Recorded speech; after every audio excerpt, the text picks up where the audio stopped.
Hello hello everyone. हम आगे के लेक्चर स्टार्ट करते हैं।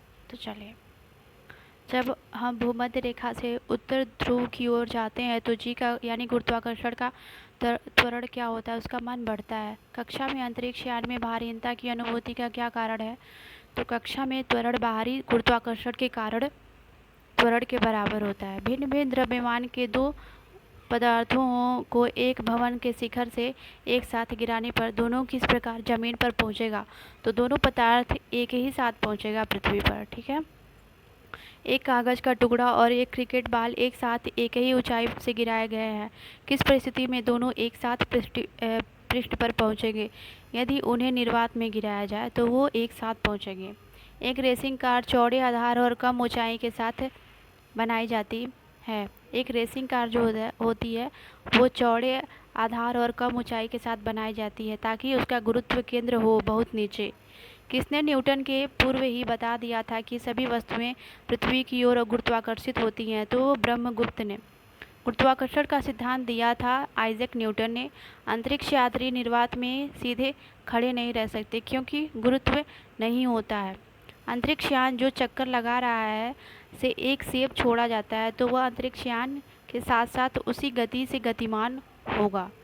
पीसा की झुकी हुई मीनार गिर नहीं जाती है क्योंकि गुरुत्व केंद्र से जाने वाली ऊर्ध्वाधर लाइन तल के अंदर रहती है। आई थिंक ये हमने पढ़ लिया था। चलिए अगले स्लाइड पे चलते हैं। सॉरी। एक वस्तु के पृथ्वी पर द्रव्यमान 100 किलोग्राम है। गुरुत्व जनित त्वरण g e is equal to 10 metre पर सेकेंड स्क्वायर है। अगर चंद्रमा पर गुरुत्व जनित त्वरण g is equal to 10/6 metre पर सेकेंड स्क्वायर है तो चंद्रमा पर उस वस्तु का द्रव्यमान कितना होगा? तो 100 किलोग्राम। भारीहीनता होती है गुरुत्वाकर्षण की शून्य स्थिति। यदि पृथ्वी का गुरुत्वाकर्षण बल अचानक लुप्त हो जाता है तो निम्न में से कौन सा परिणाम सही होगा? तो वस्तु का भार शून्य हो जाएगा परंतु द्रव्यमान वही रहेगा। पृथ्वी के चारों ओर परिक्रमा कर रहा कृत्रिम उपग्रह इसलिए पृथ्वी पर नीचे नहीं गिरता क्योंकि पृथ्वी का आकर्षण उसकी गति के लिए आवश्यक त्वरण प्रदान करता है। एक भू उपग्रह अपने कक्ष में निरंतर गति करता है। यह अपकेंद्र बल के प्रभाव से होता है जो प्राप्त होता है पृथ्वी द्वारा उपग्रह पर लगने वाले गुरुत्वाकर्षण से। किसी लिफ्ट में बैठे हुए व्यक्ति को अपना भार कब अधिक मालूम पड़ेगा? जब लिफ्ट त्वरित गति से ऊपर जा रही हो। पृथ्वी पर का पलायन वेग है 11.2 किलोमीटर प्रति सेकेंड। अगर किसी वस्तु को 8 किलोमीटर प्रति सेकेंड के वेग से अंतरिक्ष में फेंका जाए तो क्या होगा? यह वापस पृथ्वी पर आ जाएगी। ठीक है। चंद्रमा पर वायुमंडल नहीं होने का क्या कारण है? तो इस पर गैस अणुओं का पलायन वेग उनके वर्ग माध्य मूल वेग से कम होता है। मानव शरीर का भार होगा ध्रुवों पर अधिक। किसी वस्तु का द्रव्यमान यह कैसी राशि है? स्थिर राशि है। पृथ्वी पर भार परिवर्तित होता है स्थिति के अनुसार। अब यहाँ द्रव्यमान और भार में अंतर बताया गया है तो देख लेते हैं। द्रव्यमान किसी वस्तु में द्रव्य की मात्रा है। भार वह बल है जिसके द्वारा उसे पृथ्वी की ओर आकर्षित किया जाता है। सेकंड, द्रव्यमान सभी जगह स्थिर रहता है, भार परिवर्तित होता रहता है। द्रव्यमान इसे भौतिक तुला से मापा जाता है और भार को कमानीदार तुला से मापा जाता है। द्रव्यमान इसे किलोग्राम मात्रकों के द्वारा मापा जाता है और भार को न्यूटन में मापा जाता है। अब नेक्स्ट चैप्टर है दाब। द्रव चालित ब्रेक किस सिद्धांत पर काम करते हैं? तो पास्कल के नियम पर। फुहारा स्प्रेयर किस सिद्धांत पर काम करता है? तो ये बर्नौली के सिद्धांत पर। वायु में प्रचक्रित क्रिकेट बॉल के दोलन की व्याख्या किस प्रमेय के आधार पर की जा सकती है? तो बर्नौली प्रमेय के आधार पर। वायु में प्रचक्रित क्रिकेट बॉल के दोलन की व्याख्या किस प्रमेय के आधार पर की जा सकती है? तो बर्नौली प्रमेय के आधार पर। पैराशूट धीरे धीरे नीचे आता है जबकि उसी ऊंचाई से फेंका गया पत्थर तेजी से गिरता है। क्यों? क्योंकि पैराशूट के पृष्ठ का क्षेत्रफल ज़्यादा है अतः वायु का प्रतिरोध अधिक है। किसी बात की दीवार नींव आधार जिसे आधार कहते हैं पर अधिक चौड़ी क्यों होती है? वह क्षैतिज समतल यानी हॉरिजॉन्टल प्लेन में बढ़ने वाले दाब को सहन कर सकती है। जब वाष्प दाब वायुमंडलीय दाब के बराबर हो जाता है तो द्रव उबलने लगता है। पहाड़ों पर जल कम तापमान पर उबलता है क्योंकि पहाड़ों पर वायुदाब कम होता है। स्वचालित वाहनों में द्रव चालित ब्रेकों का इस्तेमाल वस्तुतः किस नियम का सीधा अनुप्रयोग है? तो पास्कल के नियम का। वायुमंडलीय दाब यानी कि एटमॉस्फेरिक प्रेशर में यदि किसी पात्र में किसी गैस को 1 डिग्री सेंटीग्रेड से गर्म किया जाता है तो उसका आयतन क्या होगा? तो मूल आयतन के 1/273 तक बढ़ जाता है। ऑटोमोबाइलों यानी कि मोटर कारों में हाइड्रोलिक ब्रेकों के कार्यकरण वर्किंग पर कौन सा सिद्धांत या नियम लागू होता है? तो पास्कल का नियम। चावल पकाना कठिन होता है पर्वत के शिखर पर। साबुन के बुलबुले के अंदर का दाब वायुमंडलीय दाब से अधिक होता है। हवाई जहाज से यात्रा करते समय पेन से स्याही निकलने लगती है वायु दाब में कमी के कारण। यदि साबुन के दो भिन्न भिन्न व्यास के बुलबुले यानी बबल्स को एक नली द्वारा एक दूसरे के संपर्क में लाया जाए तो क्या घटित होगा? तो छोटा बुलबुला और छोटा व बड़ा बुलबुला और बड़ा हो जाएगा। जब किसी झील की तली से उठाकर बुलबुला ऊपरी सतह तक आएगा उसका आकार बढ़ जाएगा। ऑटोमोबाइल्स के हाइड्रोलिक ब्रेक के कार्य करने का सिद्धांत क्या है? तो ये पास्कल के नियम है के ऊपर कार्य करता है। बैरोमीटर पठन में अचानक गिरावट हो जाने से कौन सी मौसम दशा इंगित होती है? तो तूफानी मौसम। नेक्स्ट चैप्टर है प्लवन। वह प्रसिद्ध वैज्ञानिक कौन था जिसने अपने स्नानागार में एक प्रसिद्ध खोज की थी? तो वो आर्किमिडीज थे। लाइफ जैकेट का सिद्धांत क्या है? यह व्यक्ति को उतराता रखने के लिए उसके आयतन को बढ़ा देती है। कोई भी नाव नहीं डूबेगी जब तक यदि वह पानी हटाती है अपने भार के बराबर। एक तांबे की छड़ है और दूसरी इस्पात की, दोनों को पानी में डालने पर एक जैसा उत्क्षेप होता है। इस प्रकार दोनों का क्या समान होगा? आयतन। मिट्टी का तेल पानी के ऊपर इसलिए तैरता है क्योंकि उसका घनत्व पानी के घनत्व से कम होता है। वस्तु की मात्रा बदलने पर अपरिवर्तित रहेगा घनत्व।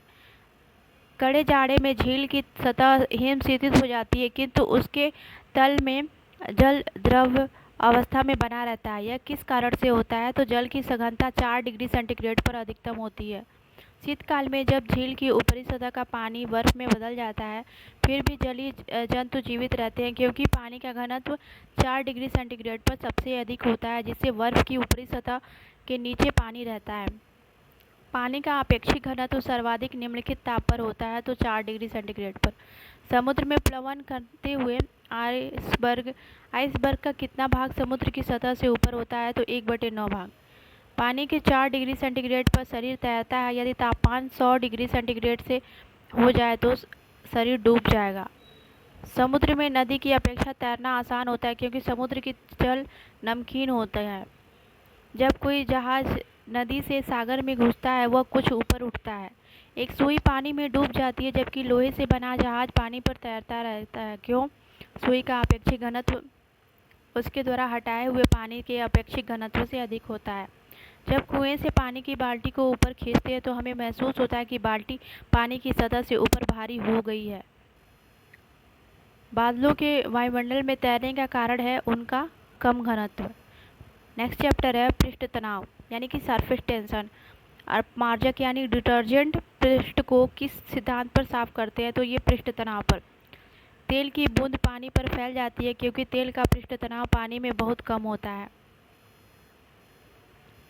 वर्षा जल की गिरती हुई बूंदों की आकृति गोल क्यों होती है? तो पृष्ठ तनाव के कारण। पानी के छोटे छोटे बुलबुले के गोल होने का क्या कारण है? पृष्ठ तनाव है। किसी बत्ती में तेल चढ़ने या बढ़ने का क्या कारण है? तेल का पृष्ठ तनाव। अपमार्जक मिलाने पर पानी के पृष्ठ तनाव पर क्या प्रभाव पड़ता है? घट जाता है। केशिका क्रिया का क्या परिणाम है? तो सतही तनाव का।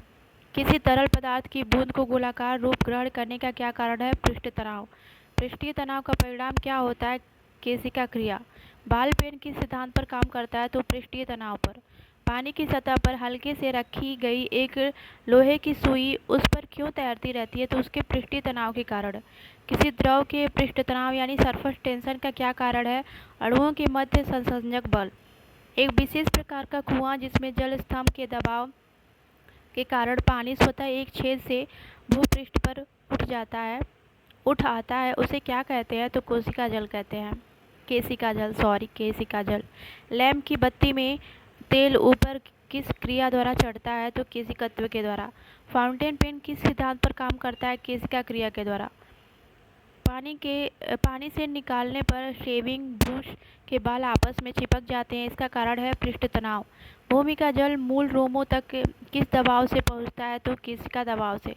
जल के पृष्ठ पर रखी गई एक ठोस सुई जल पर तैरती है, जल के पृष्ठ तनाव के कारण। तेल के दीपक की बत्ती में तेल ऊपर चढ़ता है, केसिका क्रिया के कारण। द्रव की एक बूंद गोलाकार बन जाती है क्योंकि किसी निर्धारित आयतन के लिए गोले का पृष्ठ क्षेत्रफल न्यूनतम होता है। वर्षा सह कोटों और तंबुओं के लिए सामग्री में जल सह गुण का स्रोत होता है पृष्ठ तनाव। बत्ती वाले स्टोव में केरोसिन के बत्ती में ऊपर चढ़ने का कारण है पृष्ठ तनाव। एक केस नली में जल की अपेक्षा एक तरल अधिक ऊंचाई तक चढ़ता है तो इसका कारण तरल पृष्ठ तनाव जल की अपेक्षा ज़्यादा है। नेक्स्ट चैप्टर है श्यानता, जिसे विस्कोसिटी कहते हैं। वाहनों में स्नेहक तेल का प्रयोग क्यों किया जाता है? तो घर्षण कम करने के लिए। विलोडन द्वारा हिलाया गया द्रव किसके कारण स्थिर हो जाता है? तो श्यानता के कारण। कौन सा एक ठोस स्नेहक है? ग्रेफाइट। नेक्स्ट चैप्टर है प्रत्यास्थता। स्टील रबर से अधिक प्रत्यास्थ है क्योंकि स्टील रबर से अधिक कठोर है। ये इससे ज़्यादा क्वेश्चन नहीं पूछे जाते हैं। अब नेक्स्ट चैप्टर है सरल आवर्त गति। पेंडुलम को चंद्रमा पर ले जाने पर उसकी समय अवधि पर क्या प्रभाव पड़ेगा? तो बढ़ेगी। जब झूले पर बैठा हुआ कोई व्यक्ति उस पर खड़ा हो जाता है तो झूले के दोलन की आवृत्ति पर क्या प्रभाव पड़ता है? बढ़ जाती है। यदि किसी साधारण लोलक की लंबाई आधी कर दी जाती है तो उसका दोलन काल पर क्या प्रभाव पड़ता है? तो वो 2 गुना घट जाती है। किसी सरल लोलक की काल अवधि स्वतंत्र होती है अपने द्रव्यमान से। लोलक की काल अवधि यानी टाइम पीरियड लंबाई के ऊपर निर्भर करती है। लोलक घड़ियां गर्मियों में सुस्त हो जाती हैं क्योंकि लोलक की लंबाई बढ़ जाती है। एक लड़की झूले पर बैठी स्थिति में झूला झूल रही है, उस लड़की के खड़े हो जाने पर प्रदोल आवर्तकाल कम हो जाएगा। पेंडुलम घड़ी की तीव्र गति से चल सकती है शीतकाल में। नेक्स्ट चैप्टर तरंग है। सुदूर संवेदी युक्ति में एक अंतर्निर्मित स्रोत है अवरक्त किरण का। लंबी दूरी के बेतार संचार के लिए अपेक्षित तरंगे है रेडियो तरंगे। किस प्रकार की तरंगों का प्रयोग रात्रि दृष्टि उपकरण में किया जाता है? तो अवरक्त तरंगों का। यदि नोड तथा संलग्न एंटी नोड के मध्य दूरी 3 सेंटीमीटर है तो तरंग कितनी दीर्घ होगी? तो 120 सेंटीमीटर। आगती हुई कार की चाल को मापने के लिए एक पुलिस अधिकारी उस पर क्या चमकाता है? तो रेडियो तरंगे। रेडियो तरंगों के संचरण के लिए प्रयुक्त वायुमंडल का स्तर है आयन मंडल। आयन मंडल में ही रेडियो तरंगें चलती हैं। आवृत्ति मॉड्यूलेशन में क्या होता है? नियत आयाम। बंद चूल्हे ओवन में किसका प्रयोग किया जाता है? सूक्ष्म तरंगों का, माइक्रोवेव्स का। कूलिज नलिका ट्यूब का प्रयोग क्या उत्पन्न करने के लिए किया जाता है? तो ये किया जाता है सूक्ष्म तरंगे एक्स किरणों के लिए इसका कूलिज नलिका ट्यूब का प्रयोग किया जाता है। फिर दृश्य स्पेक्ट्रम का तरंग दैर्ध्य कितना है? तो 3900 एंगस्ट्राम से 7600 एंगस्ट्राम। दीर्घ रेडियो तरंगें पृथ्वी की किस सतह से परावर्तित होती हैं? तो आयन मंडल से। बेतार के तार का संपर्क पृथ्वी के धरातल को परावर्तित किया जाता है आयनोस्फीयर द्वारा। दृश्य प्रकाश का दैर्घ्यमान प्रसार होता है 390 से 780 nm के बीच। कौन सी तरंगें शून्य में संचरण नहीं कर सकती? ध्वनि। 2 उत्तरोत्तर श्रृंग यानी सक्सेसिव क्रेस्ट्स अथवा 2 उत्तरोत्तर गर्त यानी सक्सेसिव थ्रोस के बीच की दूरी को क्या कहते हैं? तरंगदैर्ध्य यानी कि वेवलेंथ। क्रिस्टल की संरचना जानने के लिए निम्न में से किसको प्रयोग में लाया जाता है? एक्स किरणों का प्रयोग किया जाता है। एक रडार जो शत्रु के वायुयान की उपस्थिति का पता लगाता है प्रयोग करता है रेडियो तरंगें। जब समताप मंडल में ओजोन का अवक्षय होता है तो पृथ्वी के धरातल पर पतित किरण की तरंगदैर्ध्य कितनी होती है? 10⁻⁷ मीटर। निम्नलिखित में से किस एक प्रकार की तरंगों का प्रयोग रात्रि दृष्टि उपकरण में किया जाता है? अवरक्त तरंग का। आंतों के रोगों के निदान में निम्न करणों का किरणों का उपयोग किया जाता है एक्स किरणों का। सीटी स्कैन करने के में प्रयोग लाई जाने वाली किरणें होती है एक्स किरणें। ट्यूमर संसूचित करने में प्रयोग रेडियो समस्थानिक है AS74 आर्सेनिक 74 AS को आर्सेनिक बोलते हैं। कोबाल्ट 60 आमतौर पर विकिरण चिकित्सा में प्रयुक्त होता है क्योंकि यह उत्सर्जित करता है गामा किरणें। रक्त कैंसर को नियंत्रित करने के लिए उपयोग किया जाने वाला रेडियो धर्मी समस्थानिक है फास्फोरस 32। नेक्स्ट चैप्टर है ध्वनि। तो दूरदर्शन यानी टीवी के ध्वनि संकेत होते हैं आवृत्त मॉड्यूलित। ध्वनि किस रूप में यात्रा करती है? अनुदैर्ध्य तरंग गति में। ध्वनि ऊर्जा के वैद्युत ऊर्जा में परिवर्तित करने वाला यंत्र है माइक्रोफोन। वायु में ध्वनि का वेग तापमान पर किस प्रकार निर्भर करता है? तो तापमान घटने से घटता है। ध्वनि किस माध्यम से होकर नहीं गुजर सकती है? तो निर्वात से। ध्वनि तरंगों को कहाँ संचारित नहीं किया जा सकता है? तो निर्वात में। समुद्र में डूबी वस्तु का पता लगाने के लिए किस यंत्र का प्रयोग किया जाता है? सोनार का। Sound ragging navigation. ध्वनि की न्यूनतम तीव्रता जो एक सामान्य मानव कान पहचान सकता है व्यक्त की जाती है 10 डेसिबल। इसको डेसिबल के रूप में पढ़ते हैं डीबी को। चमगादड़ों में पाया जाता है पराश्रव्य ध्वनि तरंग यानी कि अल्ट्रासोनिक। वायु में ध्वनि का वेग किसमें परिवर्तन के साथ परिवर्तित नहीं होता? तो वायु दाब।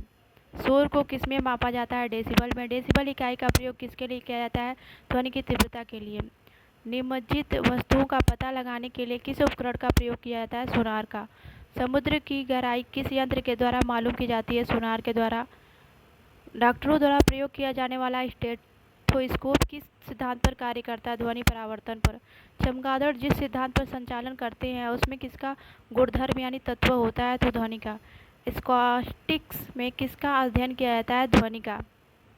गर्भाशय में शिशु के विकास की जानकारी हेतु किसका प्रयोग किया जाता है? तो अल्ट्रासोनिक का। ध्वनि का वेग किसमें अधिक होता है? इस्पात में। चमगादड़ बाधाओं का पता लगा सकते हैं क्योंकि वे उत्पन्न करते हैं पराश्रव्य तरंग ध्वनि। पराश्रव्य ध्वनि तरंगे।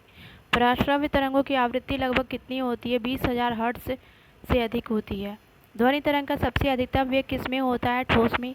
किसी रेलवे प्लेटफॉर्म पर खड़ा व्यक्ति आती एवं जाती रेलगाड़ी की सीटी की आवाज़ सुनता है, उसे सीटी की आवाज़ रेलगाड़ी के आने पर उच्च पिच की सुनाई देगी। विश्व स्वास्थ्य संगठन यानी WHO के अनुसार एक स्वस्थ मानव प्राणी की मानव श्रव्य क्षमता की रेंज कितनी होती है? 5 से 10 डेसिबल। रेडियो प्रसारण के संदर्भ में AM का पूर्ण रूप क्या है? तो एम्पलीट्यूड मॉड्यूलेशन। प्रवर्धकों में ऋणात्मक पुनर्भरण बैंड की चौड़ाई को बढ़ाता है और शोर को घटाता है। गैस में ध्वनि तरंग संचरण में क्या होता है? तो रुद्धोष्म यानी कि एडियाबैटिक संपीड़न और विरलन। किसी माइक्रोफोन में ऊर्जा स्थानांतरण होता है ध्वनि से वैद्युत को। ध्वनि तरंगों में कौन सी घटना घटित नहीं हो सकती है? ध्रुवण। ध्वनि का वेग अधिकतम होता है धातु में यदि VA, VW, VS क्रमशः वायु, जल तथा इस्पात में ध्वनि की गति है तो V is less than VW is less than VS। लगभग 20 डिग्री सेंटीग्रेड के तापक्रम पर किस माध्यम में ध्वनि की गति अधिक होती है यानी अधिक होगी? तो लोहे में। ध्वनि तरंगे ठोस तथा गैस दोनों में माध्यमों में चल सकती है। किसमें ध्वनि आर पार नहीं जा सकती? निर्वात में। म्यूजिक कॉन्सर्ट्स के लिए हाल की दीवारों को ध्वनि का अवशोषण करना चाहिए। स्पष्ट रूप से प्रतिध्वनि सुनने के लिए परावर्तित सतह और सुनने वाले के मध्य कम से कम दूरी होनी चाहिए 16.5 मीटर का। ध्वनि के स्रोत व परावर्तित सतह के बीच न्यूनतम कितनी दूरी होनी चाहिए जिससे कि प्रतिध्वनि स्पष्ट रूप से सुनाई दे सके? 17 मीटर। ध्वनि का वायु में वेग अनुमानतः है 330 मीटर प्रति सेकंड। चंद्रमा के धरातल पर दो व्यक्ति एक दूसरे की बात नहीं सुन सकते क्योंकि चंद्रमा पर वायुमंडल नहीं है। एक जैव पद्धति जिसमें पराश्रव्य ध्वनि का उपयोग किया जाता है सोनोग्राफी। चमगादड़ अंधेरी रातों में उड़ सकते हैं और अपना शिकार भी कर सकते हैं। इसका कारण है वे पराध्वनि तरंगें निकालते हैं और उन्हीं के द्वारा निर्देशित होते हैं। पराध्वनि जेट की उड़ान के कारण क्या होता है? ओजोन लेयर में बाधा। डेसिबल किसे मापने के लिए प्रयोग में लाया जाता है? तो वातावरण में ध्वनि। डेसिबल इकाई है ध्वनि की तीव्रता मापने में, ये तो हम पढ़े ही हैं। जब दो लोग आपस में बात करते हैं तब कितने डेसिबल ध्वनि उत्पन्न होती है? तो लगभग 30 डेसिबल। 100 डेसिबल का रव यानी कि नॉइज़ का प्रबलता स्तर संगत होगा यंत्र कारखाने के शोर से। विश्व स्वास्थ्य संगठन के अनुसार एक नगर के लिए सुरक्षित ध्वनि प्रदूषण स्तर है 45 डेसिबल। मनुष्य के लिए शोर की सतह सीमा करीब करीब होती है 85 डेसिबल।